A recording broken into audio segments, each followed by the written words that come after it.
Hello दोस्तों, कैसे हो आप सब। स्वागत है आपका अपने यूट्यूब चैनल स्मार्ट ज्ञान में।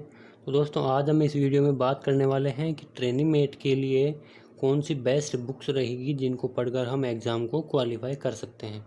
तो चलिए दोस्तों, हम वीडियो में देखते हैं कौन सी वो बुक्स हैं। दोस्तों, सिर्फ 3 बुक्स मैं आपको बताऊंगा जिन 3 बुक्स को पढ़ के आप ट्रेनिंग मेट में बहुत ही अच्छे नंबर ला सकते हैं। दोस्तों, माना कि ट्रेनिंग मेट की सीट कम है, 3 ही सीट है, लेकिन आपको एक ही सीट चाहिए। आप बढ़िया तैयारी करो, अच्छे से पेपर करके आओ, आपका सिलेक्शन ज़रूर होगा। क्योंकि दोस्तों, पिछली बार कट ऑफ ट्रेनिंग मेट की मतलब जो फाइनल लिस्ट तक आई थी, 4 लिस्टें निकाली थी, उसमें 56 नंबर तक गई थी। 100 में से सिर्फ 56 नंबर कट ऑफ गई थी। दोस्तों, पेपर भी ज़्यादा टफ नहीं था, फिर भी दोस्तों 56 नंबर तक ही गई है। और पिछली बार 18 सीटें थी। तो दोस्तों, अगर आप अच्छी तैयारी करके अगर 70-72 नंबर लाते हो तो आपका सिलेक्शन पक्का है। क्योंकि दोस्तों, पिछली बार जो टॉपर था 18 सीटों में, जिसने टॉप किया था, उसके 66 नंबर थे। दोस्तों, इस बार ज़्यादा नहीं, आप 70-75 का टारगेट रखो। 70-75 नहीं, कोशिश ये करो भाई ज़्यादा से ज़्यादा लाएं, लेकिन कम से कम अगर आपके 70-75 नंबर आते हैं तो आप समझ लेना आपका सिलेक्शन पक्का है। दोस्तों, ये 70-75 नंबर लाने के लिए आपको कौन कौन सी बुक्स पढ़नी पड़ेगी, चलो इसके बारे में बात करते हैं। चलिए दोस्तों, देखते हैं। देखिए दोस्तों, पहली बुक, आपको पता है एग्रीकल्चर के 50 क्वेश्चन आने हैं, ये बात आपको पता होगी, और 50 क्वेश्चन बायोलॉजी के आने हैं।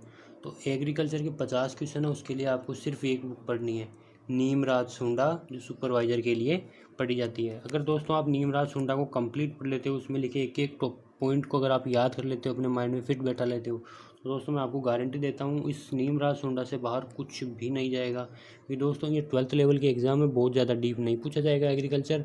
दोस्तों, आप नीमराज सुंडा पढ़िए, और नीमराज सुंडा में भी सीड टेक्नोलॉजी से रिलेटेड जो चीज़ें हैं वो ज़्यादा पढ़िए।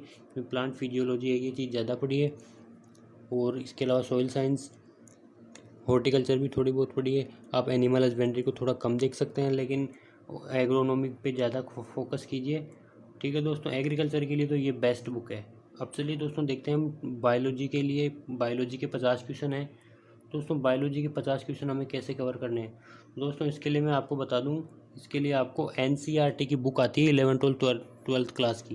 दोस्तों, 11th 12th क्लास की आप NCERT की बुक ले आइए, उनको आप ढंग से बेसिक से पढ़िए, उनके छोटे छोटे पॉइंट्स को एक नोटबुक लीजिए, उसमें नोट कीजिए और अपने कॉन्सेप्ट बनाइए, अपने खुद के नोट्स बनाइए।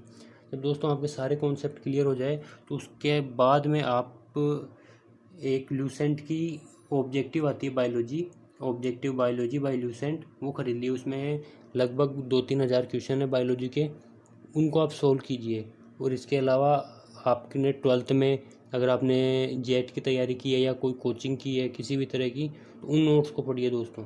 ये है, आप बायोलॉजी के लिए आप NCERT 11th 12th की बुक खरीद लीजिए, एंड और लूसेंट की बायोलॉजी खरीद लीजिए। और इसके अलावा दोस्तों, जो आपने अभी तक पढ़ा है उसी को रिवाइज कीजिए। बायोलॉजी में आपको कुछ ज़्यादा पढ़ने की ज़रूरत नहीं है। इसमें देख लो दोस्तों, जो प्लांट से ज़्यादा रिलेटेड, जैसे प्लांट फिजियोलॉजी हो गई, जिसमें फ्लावर हो गए, उसकी फोटोसिंथेसिस हो गई, फोटो रेस्पिरेशन हो गई, फोटो पीरियडिज्म हो गया, मतलब फोटो पीरियड, प्रकाश प्रदीप्ति काल, प्रकाश संश्लेषण है, प्रकाश वो फोटो सिंथेसिस को क्या बोलते हैं हिंदी में, प्रकाश संश्लेषण, हाँ प्रकाश संश्लेषण है।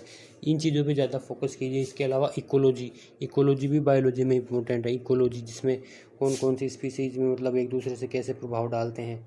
इसके अलावा दोस्तों, बायोलॉजी में मेन टॉपिक है जो जंतुओं का विभाजन किया गया है, जो इनको जिस वर्गों में बांटा गया है, उन वर्गों के विशेष लक्षण कौन कौन से हैं, इनके बीच की कड़ियाँ कौन कौन सी है।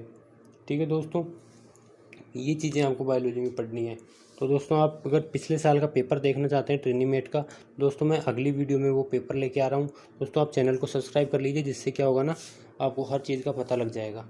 और इससे पिछले वाली वीडियो में मैंने ट्रेनिंग मेट का जो एग्ज़ाम पैटर्न है वो बताया है, मतलब कौन कौन से टॉपिक आने वाले हैं। तो आप उस वीडियो को भी देख लीजिएगा, जो आपके सामने आ जाएगी कुछ ही देर में।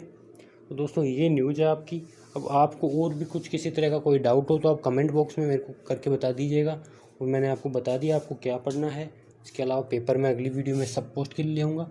और आपको दूसरी किसी अन्य पोस्ट के लिए आपने फॉर्म अप्लाई किया है तो आपको उसके लिए भी बुक्स की ज़रूरत होगी, तो आप मेरे को कमेंट करके बताइए और चैनल को सब्सक्राइब कीजिए। और जिससे क्या है ना, मैं हर पोस्ट के लिए रिकमेंडेड बुक्स जो है वो आपके लिए लाता रहूँगा। तो धन्यवाद दोस्तों आपका इतनी देर तक वीडियो पर रहने के लिए।